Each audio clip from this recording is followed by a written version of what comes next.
இயேசுவின் நாமத்தினாலே அன்பின் வாழ்த்துக்கள். அமெரிக்க ஜனாதிபதி ஆபிரகாம் லிங்கனை பற்றி அறியாதவர்கள் யாரும் இருக்க முடியாது. அமெரிக்காவின் 16வது ஜனாதிபதியாக இருந்தவர் இவர். அந்நாட்களில் ஒரு நாள் அதிகாலையில் மூத்த அரசு அலுவலர்கள் அவரை பார்த்து ஒரு முக்கியமான காரியத்தில் அவருடைய ஆலோசனையை பெறும்படி சென்றிருந்தார்கள். அவரது அறையின் அருகில் சென்றபோது அவர் யாருடனோ பேசிக் கொண்டிருந்தது போல் பேச்சுக்குரல் கேட்டது. ஆகவே இவரை தொந்தரவு செய்ய மனமில்லாமல் அவர் வரும் வரை பக்கத்து அறையில் காத்திருந்தனர். வெகு நேரம் கழித்து ஆபிரகாம் லிங்கன் வெளியே வந்தார். ஐயா, நாங்கள் காலை 5 மணிக்கே வந்துவிட்டோம். நீங்கள் யாருடனோ பேசிக் கொண்டிருந்தீர்கள், ஆகவே காத்திருந்தோம் என்றனர். வேறு யாருமல்ல, நான் ஆண்டவரோடு பேசிக் கொண்டிருந்தேன் என்று ஆபிரகாம் சொன்னவுடன் அவர்களுக்கெல்லாம் பெரிய ஆச்சரியம். அவர்களது வியப்பை கண்ட ஆபிரகாம் சிறிது விளக்கம் அளித்தார்.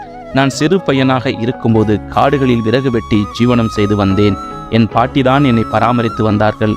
அவர்கள் எனக்கு ஒரு வேதத்தை கொடுத்து ஒவ்வொரு நாள் அதிகாலையிலும் எழுந்தவுடன் அதை தியானிக்க வேண்டுமென்றும் ஆண்டவருடன் மாத்திரமே முதலில் பேச வேண்டுமென்றும் கூறினார்கள். அந்த பாடத்தை இன்னும் விட்டுவிடாமல் முதலில் ஆண்டவருடன் நான் பேசுகிறேன் என்றார். நாம் முதலில் யாரோடு பேசுகிறோம்? நம்மை நாமே நிதானிப்போம்.